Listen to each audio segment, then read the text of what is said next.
É um prazer estar aqui com vocês. Antes de a gente começar, eu queria que vocês se interiorizassem um pouquinho, acalmassem os pensamentos. Isso eu sei que não é fácil, porque nós temos toda a nossa vida, todo o nosso cotidiano lá fora que nos espera quando nós retornarmos para a nossa casa. Mas vamos, na medida da disponibilidade, da possibilidade de cada um de vocês, elevar o nosso pensamento ao Mestre Sagrado, pedir a Ele a proteção, pedir a Ele a calma, para que o tratamento que cada um de vocês vieram aqui para buscar tenha êxito, tenha significado, e que nós possamos ter uma noite bem agradável, de tratamento, da palestra. A gente vem com muita motivação para trazer para vocês uma mensagem de acalento, uma mensagem de conforto. Esse é o objetivo que nós estamos aqui. Então, vamos fechar nossos olhos, vamos elevar nosso pensamento a Jesus e vamos fazer a prece que Ele nos deixou com tanto carinho. Pai nosso que estais nos céus, santificado seja o vosso nome. Venha a nós o vosso reino, seja feita a vossa vontade, assim na terra como nos céus. O pão nosso de cada dia nos dai hoje, Senhor. Perdoai as nossas ofensas, assim como nós perdoamos a quem nos tem ofendido. E não nos deixeis cair em erros e tentações, mas livrai-nos da prática de todo o mal.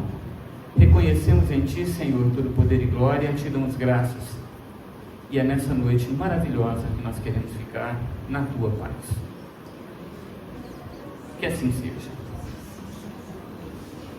Antes de iniciar propriamente o tema, queria trazer uma informação para vocês que é bastante dolorida para nós que estamos aqui fazendo a palestra.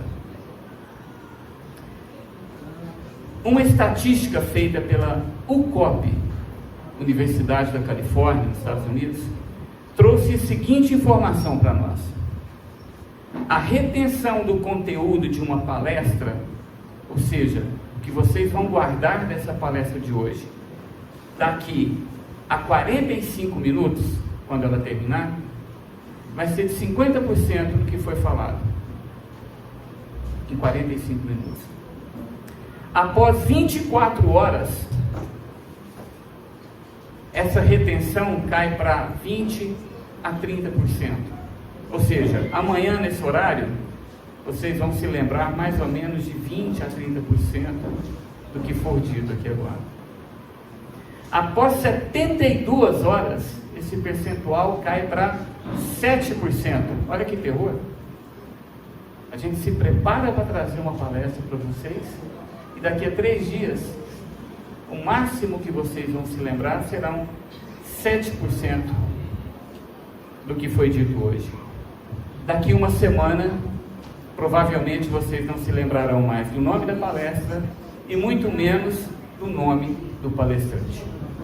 Então é um desafio importante e interessante para nós, que fazemos palestra, ter o cuidado de trazer para vocês uma mensagem, e não a gente encher de muita informação, porque o que vai ficar de verdade para vocês é a mensagem que a palestra vai trazer.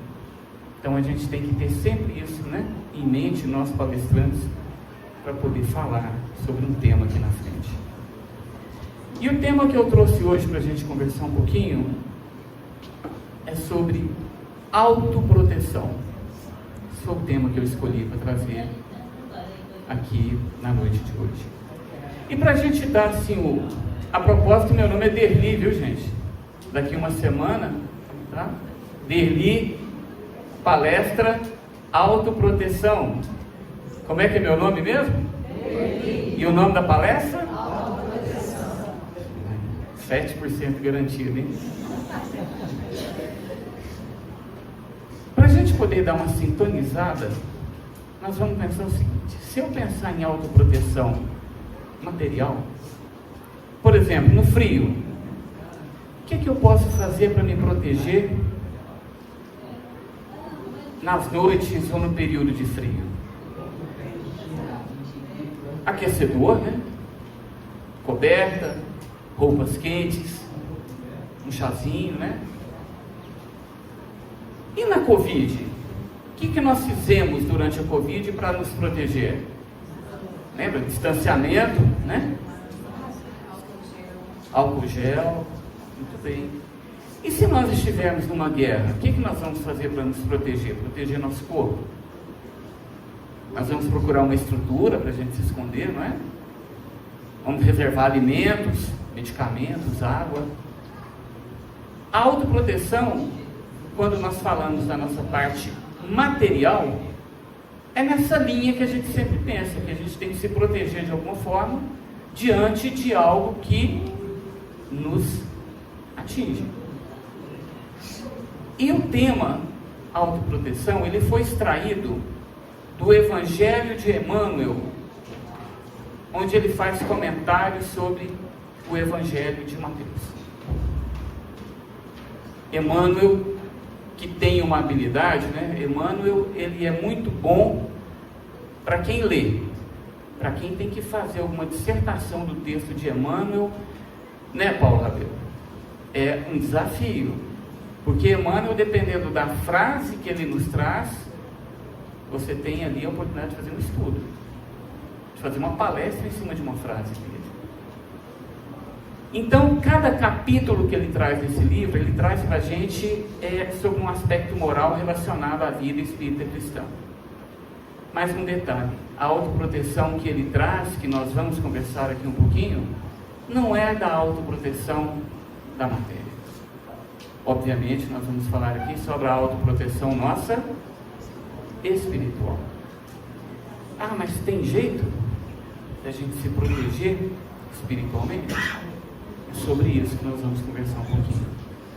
Emmanuel nos convida a desenvolver o seguinte: em primeiro lugar, a consciência vigilante, ou seja, para que eu possa me proteger de elementos e energias da espiritualidade, a primeira coisa que eu tenho que ter é a consciência que eu posso ser atacado por esse lado, por esse caminho. E eu sabendo que isso pode acontecer, eu tenho que vigiar. Como se eu estivesse numa guerra, só para dar o exemplo.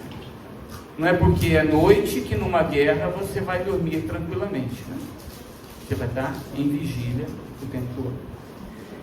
Outra coisa que nós temos que desenvolver, a bondade como escudo. Olha que legal. A bondade como escudo. E a fé como fortaleza. Consciência vigilante, bondade e fé. Okay? Assim como os exemplos, né, do frio, da doença, da guerra, a nossa reflexão ela vai girar em torno disso que nós podemos fazer para poder desenvolver os nossos cuidados.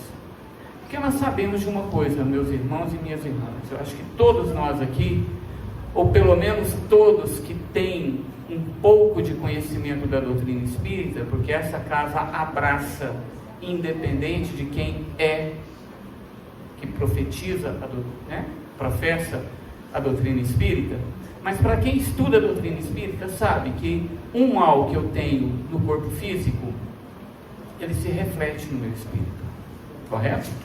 E vice-versa. Quando eu tenho uma doença espiritual, essa doença espiritual, ela reflete também no meu corpo físico.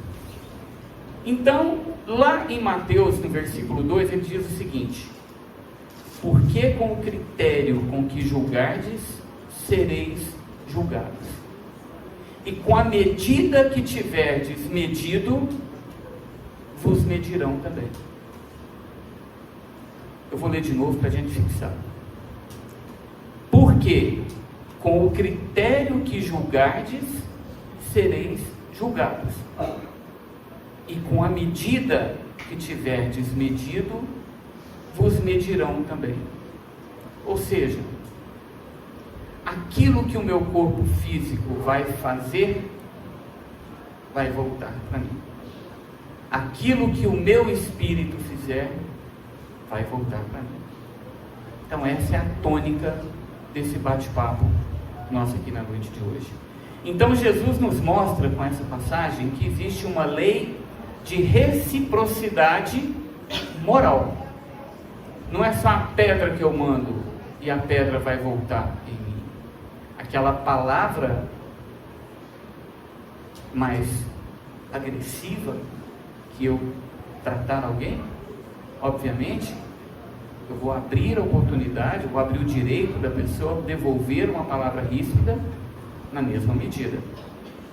E Emmanuel explica o seguinte, que em palavras, pensamentos e atitudes retornará a nós da mesma forma. Isso é uma questão interessante, porque por muitas vezes nós temos dificuldades em elaborar os nossos pensamentos. Por muitas vezes, não acredito que na maioria das vezes, né? Que o pensamento é igualzinho à língua. Sabe a língua quando tem uma afta na boca? Você pode falar assim, língua não vai lá na afta. Quando a gente quebra a pontinha de uma restauração e a língua ela não sai de lá, parece que ela tem vida própria, não é? A gente fica, não vai, e ela vai. E pior, vai quantas vezes até machucar, até ela ficar dolorida. O pensamento é muito parecido com a nossa língua. Por isso que fala que a pessoa tem a língua afiada, né?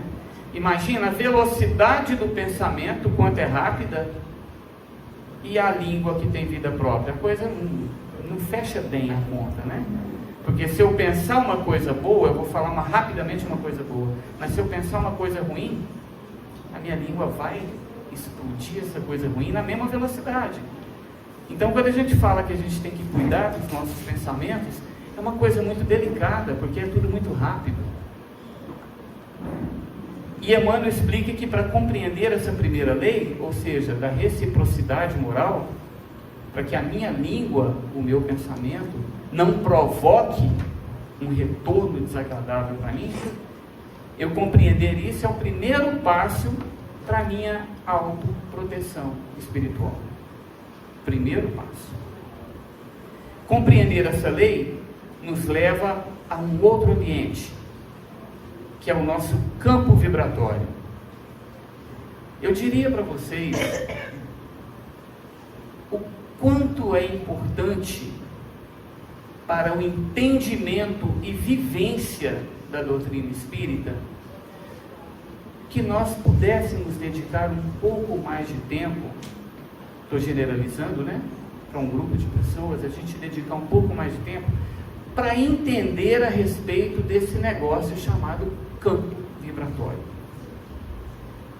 Por quê, meus irmãos? Vamos fazer um exercício aqui, bem simplesinho. Se eu pego aqui esse microfone e eu vou voltar no último elemento que esse microfone tem material, eu vou chegar onde? Na constituição desse microfone. Eu vou diminuir, eu vou estudar a última partícula desse microfone. Eu vou chegar onde? Num elemento chamado átomo. Ok? Então, toda a matéria é constituída de átomo. Ok, pessoal? O átomo acumulado vira uma molécula, que acumulado vira uma célula, que vira tecido, que vira, né? Vira carne, que vira pele, que vira cabelo. Então, é razoável eu pensar que o ar que eu estou respirando, ele também tem, na sua constituição, átomo também. Não é? E o átomo, ele tem, olha o quanto que é interessante isso, ele tem uma partícula dele que vibra, fica doidinho ali mexendo, que é o elétron.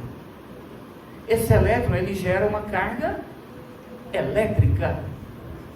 Então, tem carga elétrica nisso daqui? Tem carga elétrica nisso daqui? E nisso? E nesse ar que eu estou respirando? Cara, então é razoável pensar que existe uma conexão. Existe uma conexão com o ar que você está respirando, com o ar que eu estou respirando, com a minha matéria, com a minha roupa. Existe toda uma ligação. E esse campo vibratório, ele é justamente o que exala de mim quando a minha parte elétrica está produzindo.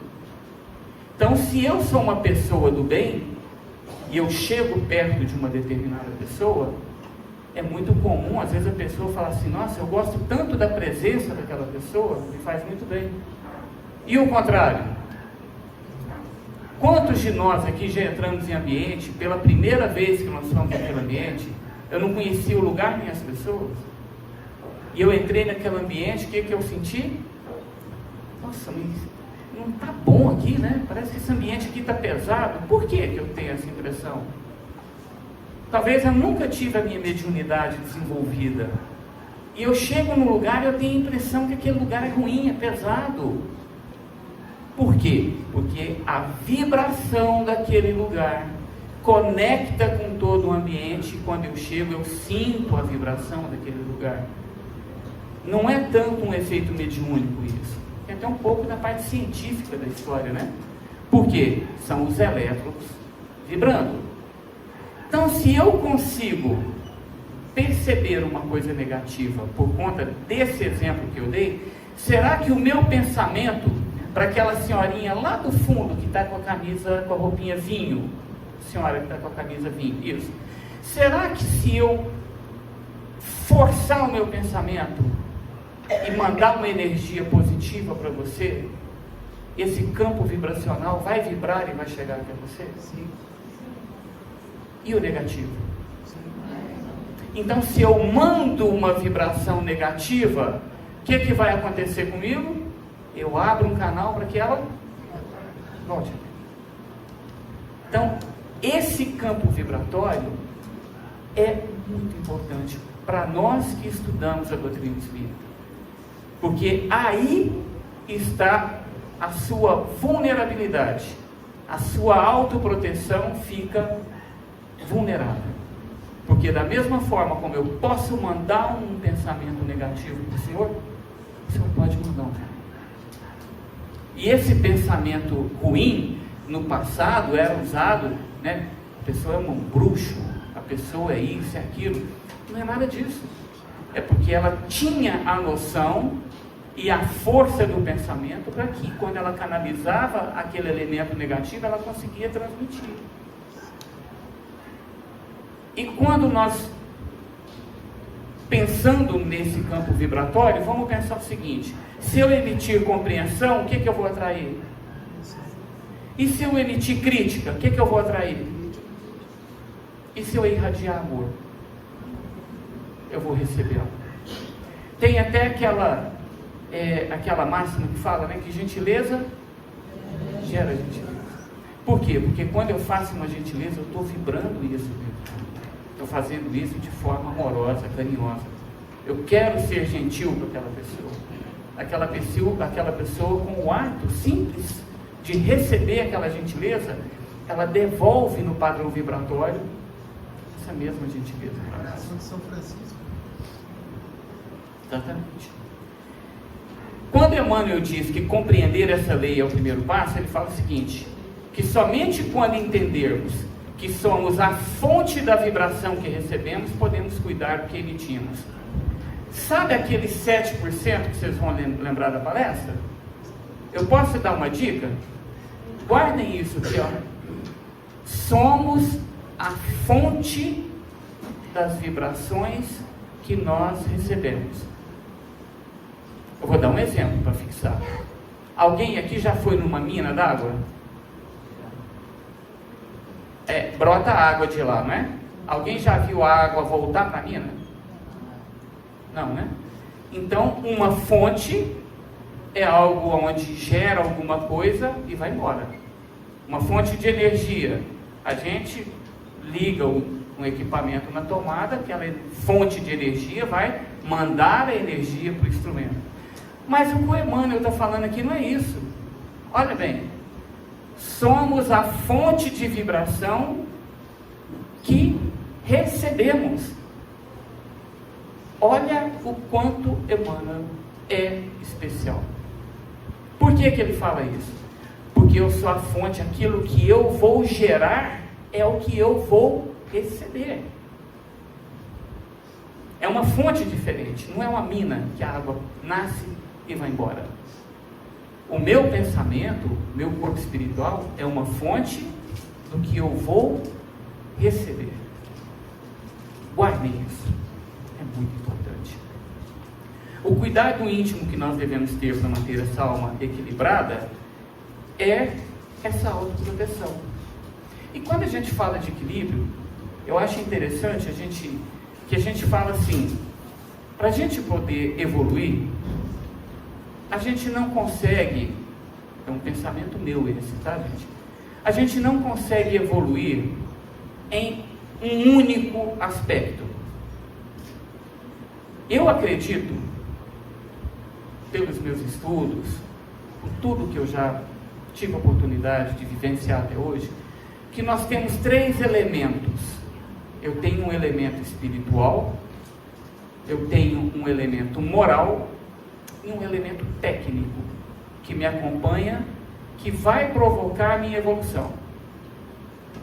O meu elemento espiritual é a minha fé, é o meu estudo, é o meu desenvolvimento com o sagrado, a minha conexão com o sagrado. Eu preciso crescer esse elemento dentro de mim para eu poder evoluir.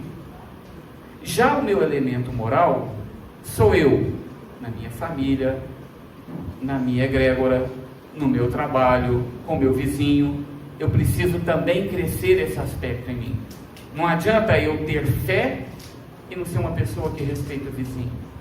Não adianta eu ser uma pessoa que tem fé e chego aqui na casa espírita e apronto uma bagunça. E tem também o meu elemento técnico. Eu preciso crescer o meu conhecimento. Já dizia Kardec, o Espiritismo é uma fé raciocinada. Se é para ser uma fé raciocinada, é que é uma fé que precisa ser interpretada. Para você interpretar qualquer coisa, você tem que conhecer e estudar aquilo que você está interpretando. Então vamos pensar o seguinte, que eu tenho nas minhas 2 pernas 2 elementos da minha evolução. Eu falei em 3, mas para dar um exemplo, vamos pensar em 2. Para eu chegar até lá no final, que é a minha evolução, eu tenho que caminhar. Mas tem uma perna minha que não está bem. O que vai acontecer? Eu posso até chegar lá, mas vai demorar. Vai ser doído, vai ser sofrido. Por quê? Porque tem um elemento em mim que não está bem desenvolvido. Assim não adianta eu ser uma pessoa que sou formado em 30 faculdades, sou PhD na NASA, mas eu não tenho moral dentro de casa. Então, a minha evolução, ela não vai progredir. Eu tenho moral dentro de casa, eu sou PhD na NASA, mas a minha parte espiritual não vai. Eu vou chegar, mas vai doer um pouquinho mais até eu chegar lá. Então esse é o princípio que o Emmanuel comenta com a gente, da importância da gente ter essa autoproteção, para que esses elementos se desenvolvam. Gentileza pode ser um escudo de autoproteção? Por quê, gente? Por que será que a gentileza ajuda na minha autoproteção?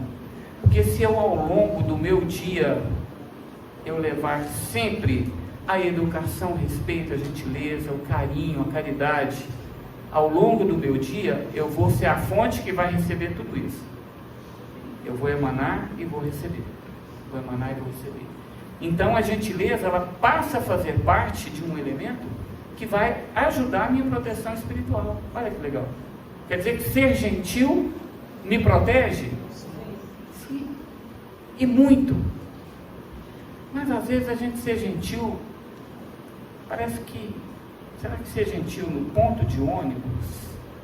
Eu não conheço ninguém no ponto de ônibus, na fila do banco. Será que ser gentil nesses lugares é mais difícil da gente exercitar a gentileza com quem a gente não conhece, né? Mas interessante, lembrando aqui do Nosso Lar, imagino que quem não leu o livro deve se lembrar do filme. Acho que a maioria de nós assistimos o filme, né? Num determinado momento, André Luiz percebe uma senhora que chega para ele e começa a conversar com ele, uma senhora que ele nunca viu. E aí, para resumir, ele fica sabendo que depois que ele morreu, ela foi uma das poucas pessoas que fazia oração para ele. Olha só, ele fez algo por ela e ela retribuiu para ele. Ele nem sabia, ele não tinha mínimo conhecimento que aquela pessoa era uma das poucas pessoas que fazia oração para ele. Olha que exemplo fantástico para nós nesse bate-papo de hoje. Às vezes a gente faz uma gentileza para alguém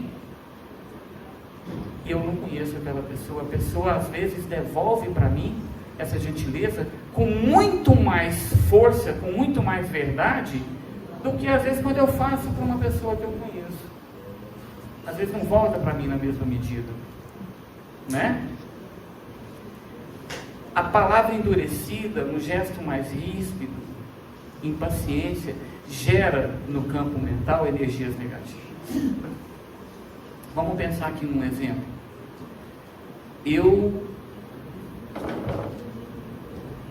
Num determinado momento de uma discussão, por alguma razão, a pessoa me maltrata. Quando eu falo a mim, vamos trazer o exemplo para cada um de vocês, tá bom? Numa discussão, o seu interlocutor desaba para cima de você. Cobras e lagartos, ele fala. Só falta mandar madrinha. Só falta mandar pedra. E você serenamente domina a situação. Você encaixa aquilo que está acontecendo. Apazigua, a pessoa vai falando, até que ela percebe que você está deixando ela sem graça, que ela está te agredindo e você está se mantendo ali na tranquilidade.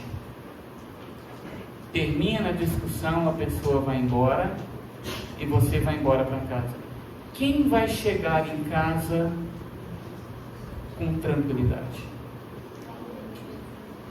Você que serenou, que evitou um problema maior, ou aquela pessoa que mandou todo o navio de problemas para cima de você?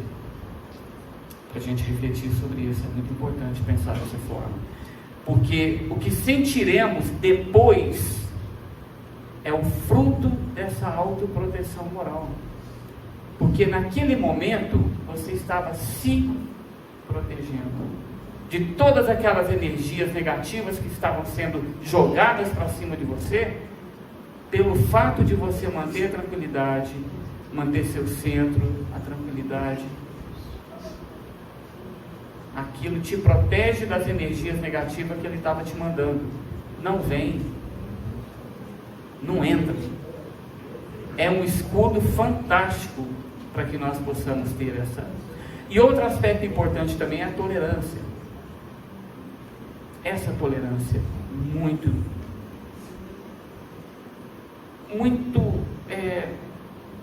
longe nos nossos dias hoje, né?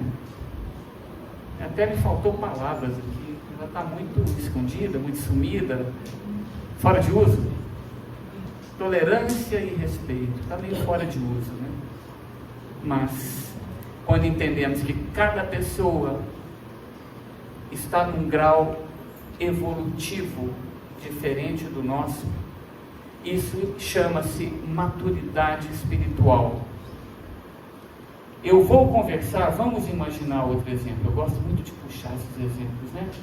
Nós vamos viajar para uma cidade lá no Maranhão. Não querendo ofender se tiver algum maranhense aqui, mas é o estado mais simplório do nosso país, né? É o estado onde o poder aquisitivo, o poder cultural, infelizmente, ainda tem um desnível muito grande. Aí você vai passar uma semana lá em Bacabal. Existe essa cidade lá, viu, gente? Você é um cara formado em contabilidade, você é um cara... Mas você é um cara sensato, você é uma pessoa que tem seu cognitivo tranquilo. Aí você chega lá numa cidade dessa, Aí você vai numa lojinha, numa mercearia, para comprar uma Coca-Cola e comprar um pastel. A pessoa te atende com uma simplicidade absurda. O que é o correto de você fazer? Você vai subir e mostrar que você é uma pessoa que mora num lugar mais rico, que você é uma pessoa mais culta, tudo, ou por sensibilidade você vai acalmar um pouquinho o seu jeito para você se relacionar bem com essa pessoa? O que é o correto? É simples a resposta, né? Agora, aí vem o nosso desafio, que é a nossa maturidade espiritual. Muitas vezes eu não paro para observar se o meu interlocutor está no mesmo nível espiritual que eu. Não estou nem falando de inteligência. E às vezes eu entro numa discussão, às vezes eu maltrato pessoas, às vezes eu falo coisa para aquela pessoa, e ela não está no mesmo nível de conhecimento que eu, de vivência que eu, mas eu faço questão, aí eu quero impor, né? Quero impor minha condição. E por vezes, esse maltratar as pessoas nesse sentido, fazer com que a pessoa se sinta menor do que você naquele momento, essa é a falta da tolerância, a falta do respeito que acontece conosco. Ele não conhece nem a história da pessoa, né? Exato, na maioria das vezes, né? Toda ação gera uma reação na gente, seja física, seja espiritual. Alguns cuidados que o Emmanuel sugere lá nessa literatura. A primeira delas, oração e meditação. A meditação é um pouco mais delicado, não é todo mundo que tem habilidade, não é todo mundo consegue se desconectar, mas a oração é uma coisa que nós fazemos com frequência, né? Muito importante na oração, cada um tem seu jeito, cada um tem seu formato, mas muito importante a gente gerar uma conexão mais efetiva, né? Às vezes, foi uma mudança que eu fiz. Antigamente eu fazia oração na cama. Se alguém faz oração na cama e acha que está legal, cada um tem seu modo de ver, né? Mas eu, depois que passei a fazer a oração acordado, posicionado, num local adequado, eu percebi dentro de mim que a minha conversa era um pouco diferente, porque eu me dedicava para fazer oração nesse formato. Fica aí uma sugestão para vocês, que às vezes, quando a gente está dormindo, comigo aconteceu várias vezes, de eu esquecer de fazer oração, de eu dormir no meio da oração, né? E aí a gente volta no campo vibratório. Lembra o campo vibratório? A gente passa o dia inteiro envolvido nesse campo vibratório, não é isso? Bom e ruim, no trabalho, no trânsito, em todo lugar. Então eu troco energias o tempo todo. A maioria dessas energias que a gente recebe, vocês acham que são boas ou ruins? Leves ou pesadas? É razoável, pelo que nós estamos passando no nosso planeta, na nossa cidade, no nosso país, a gente pensar que a maioria das energias são negativas que a gente recebe.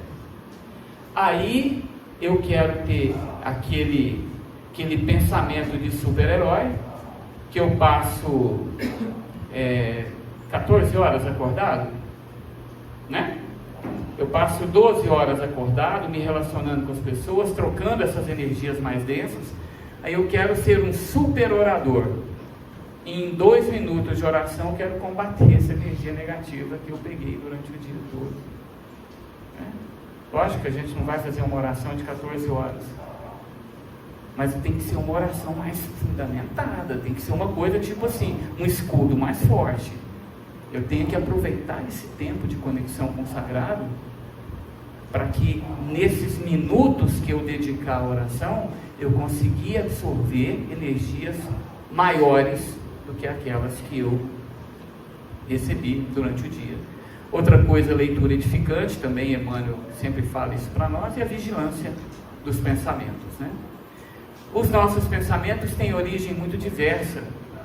Olha o que ele lista lá no texto. Primeiro, nossos pensamentos têm origem nos nossos desejos e intenções, dos nossos valores morais que cultivamos. Quer dizer, se eu sou uma pessoa que trabalho a minha evolução moral, é natural que o meu pensamento vai ser um pensamento mais moralista. Das emoções dominantes, quais são as emoções dominantes? Alguém aqui já passou, ou conhece alguém que já passou por ansiedade? É? Nossa, gente, todo mundo riu, olha só que legal. A pessoa que está com ansiedade tem que tipo de pensamento? A pessoa que está com medo tem qual tipo de pensamento? Quando eu estou com raiva, que tipo de pensamento que eu vou ter? E quando eu estou com fé no coração, que tipo de pensamento que eu vou ter? Então está aí a origem do meu pensamento. A minha emoção dominante é que vai favorecer ou não o meu pensamento. Se eu estou com raiva, se eu estou nutrindo ódio, se eu estou nutrindo, o meu pensamento vai ser durante o dia em cima disso. Das lembranças espirituais, né, acumuladas durante as nossas vivências, isso também tem impacto no nosso pensamento. E de ambientes e convivências também. Eu gosto muito, partindo para o encerramento, de fechar a minha palestra sempre contando uma historinha. Antigamente eu copiava as historinhas, aí ultimamente eu comecei a ficar mais atrevido, eu comecei a criar as minhas próprias historinhas, né? E nós vamos trazer aqui para vocês um caso que chama a parábola da lâmpada e do vento.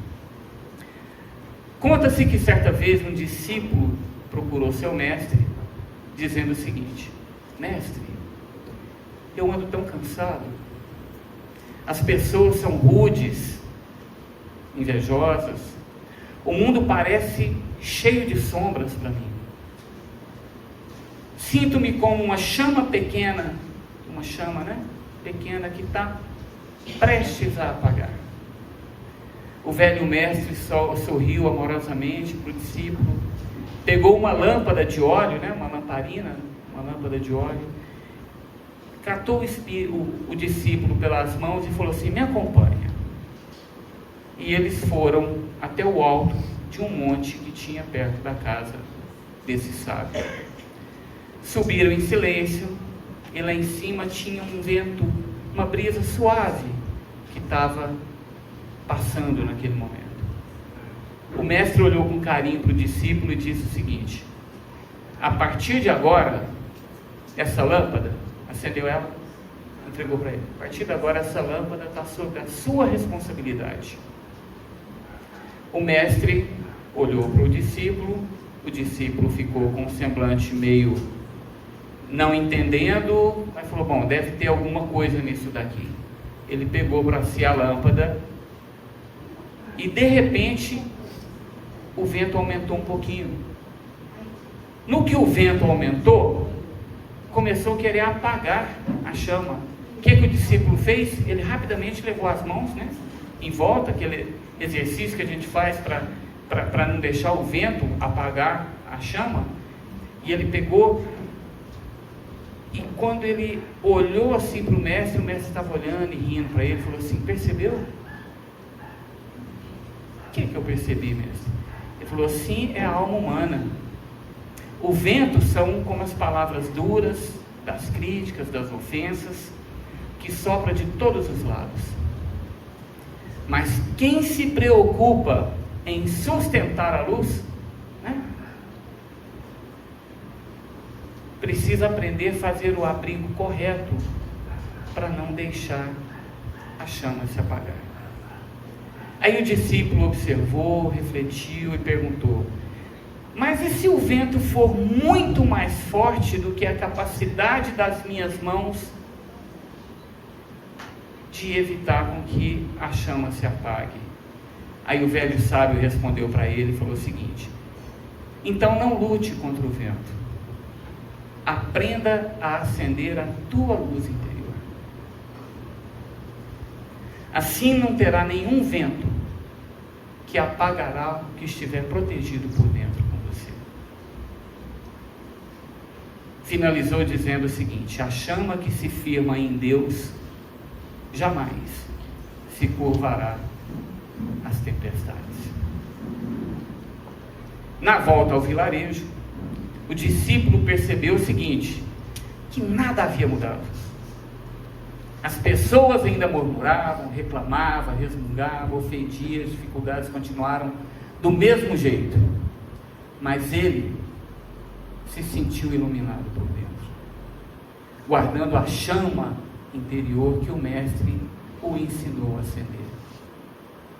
Desde então, quando alguém o ofendia, ele sorria e em silêncio ele pensava: esse vento apenas me ensina a segurar melhor a luz que está dentro de mim. Uma síntese do que nós falamos hoje à noite: autoproteção é vigilância interior, gentileza e tolerância são escudos vibratórios, o bem que fazemos é a nossa maior defesa, nós somos a fonte de tudo aquilo que recebemos. A alma protegida é a que vive em sintonia com Cristo. A autoproteção verdadeira é a luz interior que nenhuma sombra consegue atravessar. E para a gente fechar, a verdadeira defesa da alma não vem das muralhas do mundo, mas da luz silenciosa que acendemos dentro de nós. Espero ter levado uma mensagem para vocês. Espero que daqui uma semana vocês se lembrem do meu nome. Como que é meu nome mesmo? E a nossa palestra hoje foi qual? Autoproteção. Espero que vocês se lembrem. E eu desejo tudo de bom para vocês. Queria pedir uma gentileza. Nós temos um canal de divulgação da doutrina espírita. Esse canal não é monetizado e nunca será, se Deus quiser. E nós estamos com 970 inscritos. Olha o favor que eu preciso de vocês. O YouTube, para permitir a divulgação das mensagens que estão no canal, precisa de no mínimo 1000 inscritos. E a gente vem sonhando com esses 1000 inscritos, né, amor? Tem muito tempo. E está faltando 30 pessoas se inscreverem. Se vocês entrarem lá, vocês vão ver que está lá 970. Chama-se Espiritismo, Arte e Vida. Lá tem musiquinhas, algumas palestras, algumas mensagens. E a ideia desse canal é poder chegar naquelas pessoas que não podem, como vocês, estarem aqui presencialmente.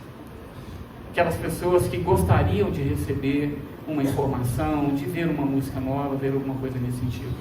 Então peço carinhosamente para vocês, aqueles que não se importarem, acessarem lá no YouTube.